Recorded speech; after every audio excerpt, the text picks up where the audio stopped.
Hi, Nice to Andrea. see you again this week. So, today we're going to talk about, I would consider it to be a heavier topic. It's the emotional state that we find ourselves in when our pets aren't doing so well. I know that you had an experience with a client this week. Her puppy had gone in to see the vet. You can touch on that in a moment. I know somebody whose doggy passed, unfortunately, very abruptly.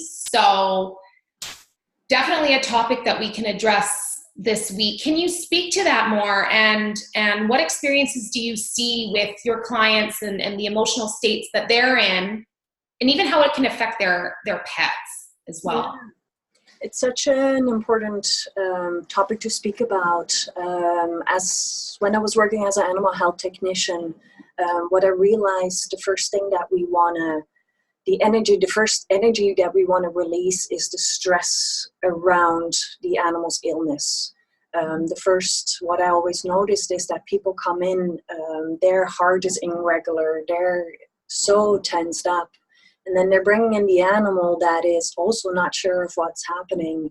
And I noticed that by calming down the animal, or the person actually, the owner, calming down their heart space, I noticed that the animal started to calm down a little bit more.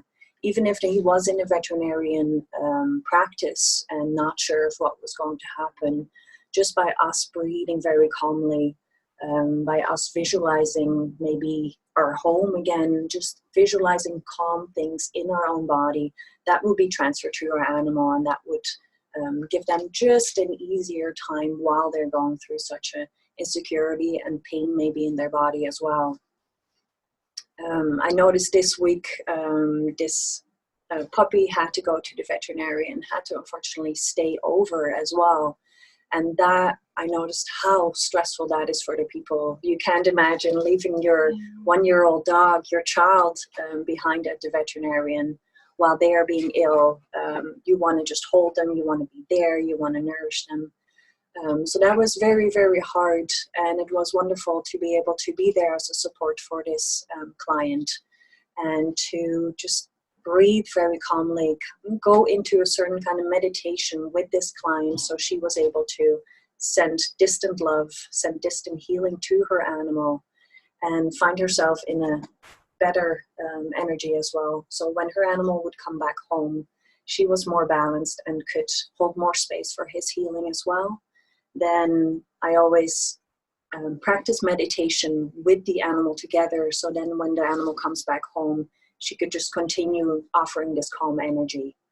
I just notice very often when we are stressed, when we are unsure, our whole nervous system, our whole body starts to respond on that, and our animals just pick everything up. So it's a wonderful thing to be able to change the energy even while things are the worst at that moment in time. Yeah. And we definitely are. I mean, we're a reflection of each other in a sense with our animals. So I know for myself, I've noticed before if I've been anxious, or I mean, I'm sort of in a state where even when I'm packing actually to leave out of town, and so I'm getting stuff done, and I know Chewy sits there, he's sleeping right now in bed, not in his bed, in our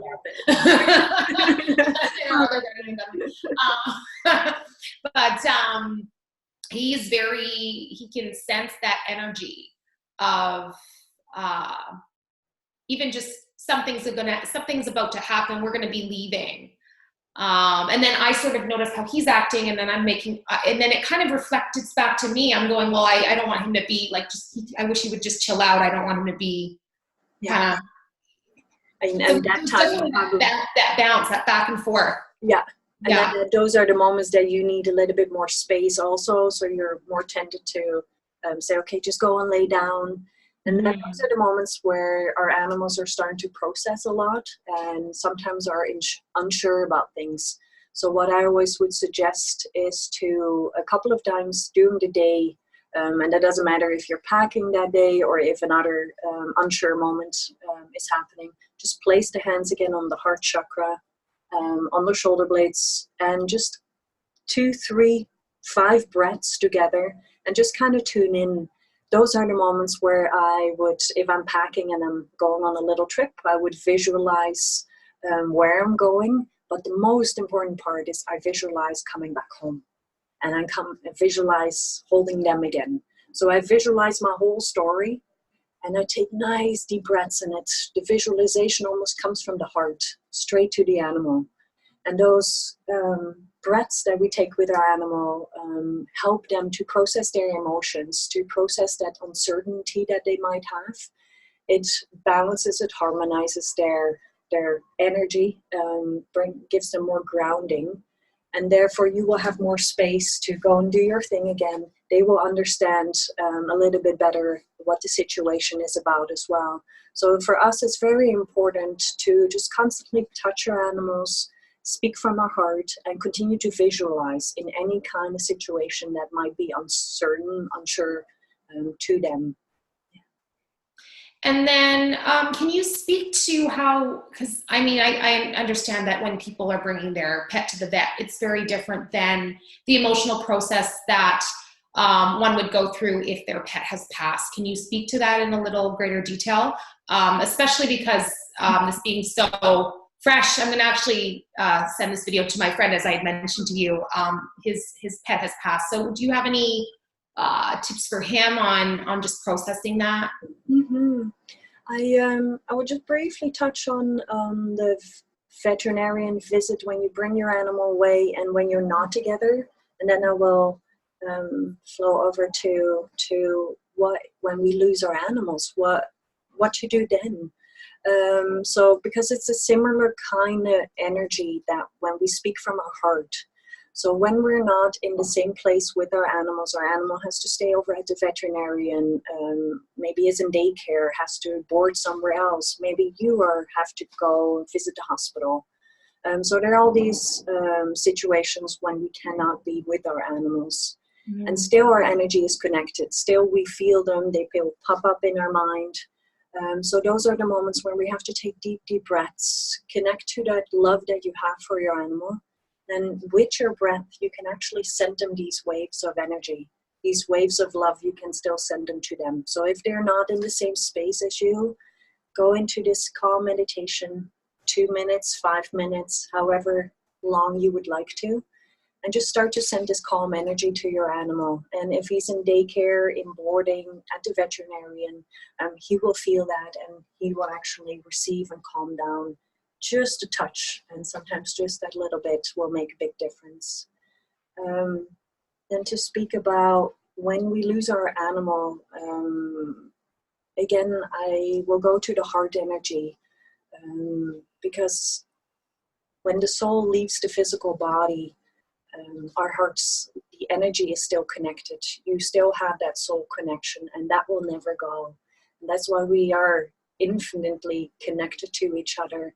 So even though they unfortunately couldn't stay longer with us on Earth, they had to leave their physical body for numerous reasons. It's very, very important to stay connected to the heart energy and to, with these big breaths that we can bring, connect and almost go under that heart energy and still send them to them, send them to the soul of the animal, because it takes about 60 days in First Nation tradition has this, and a couple of other ancient mythologies also follow that it's about 60 days for the soul transition to be absorbed again in the field of consciousness. We're trying to find words to this invisible energy. So it's very, very important for this first 60 days to just stay in touch with your animal, allow yourself to grieve, allow yourself to release these emotions, and over time, that heart energy, that connection that you have will just strengthen, and the beautiful moments that you had together, they will come back in your heart and start to lift you up again.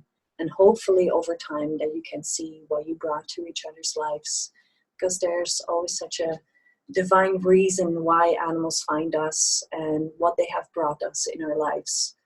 So I find it very important when we lose our pet, when they have to pass over, that we connect with our heart and continue that conversation that telepathic conversation that we had when they were here physically in person, but to continue that conversation.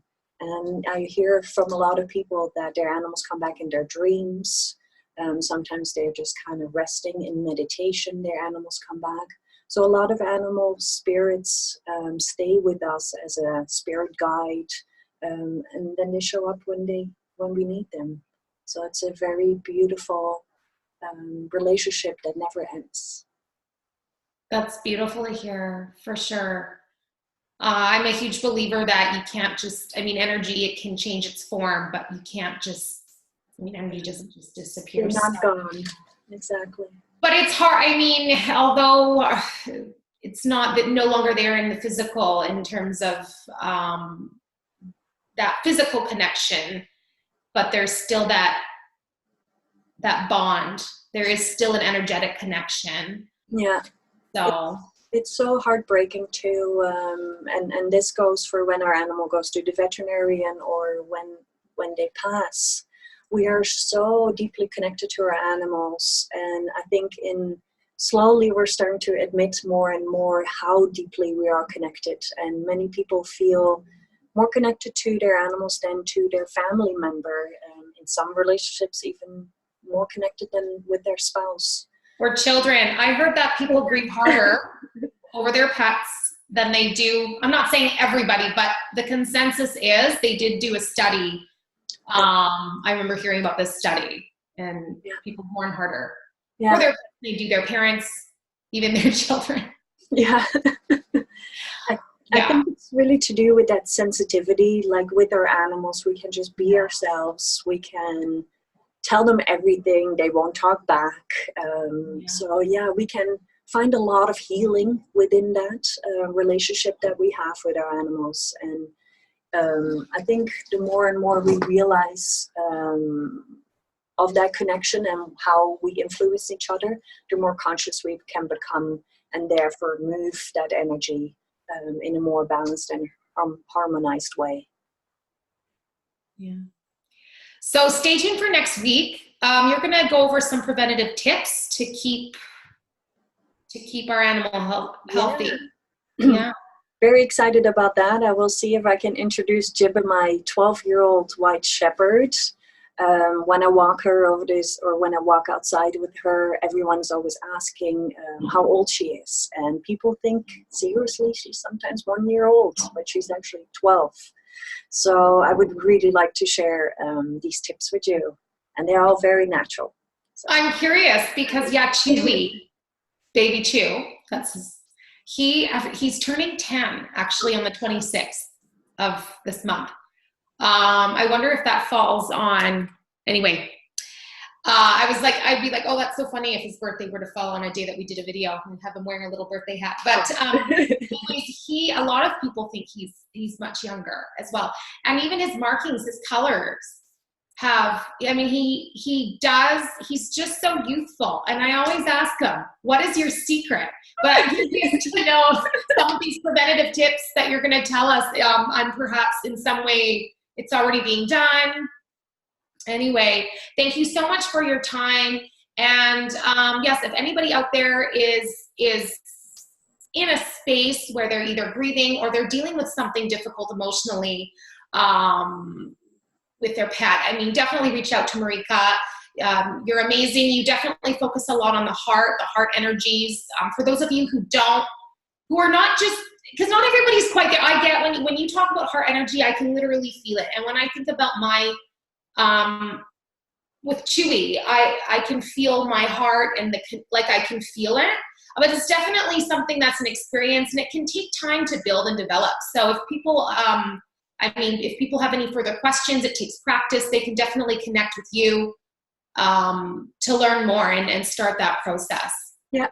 There's one video that I would like to invite everyone to watch. It's on my website as well, consciousquantum.com, but it's also on the heartmatinstitute.org. And it's about the electromagnetic field of our heart and quantum entanglement. So how our energy fields connect to each other and why, therefore, we influence each other. So on my website, on the video on link page, you will find a video about heart coherency. Otherwise, just type it into Google and you will find these beautiful videos as well. And I'm looking forward to speaking to you in the next video.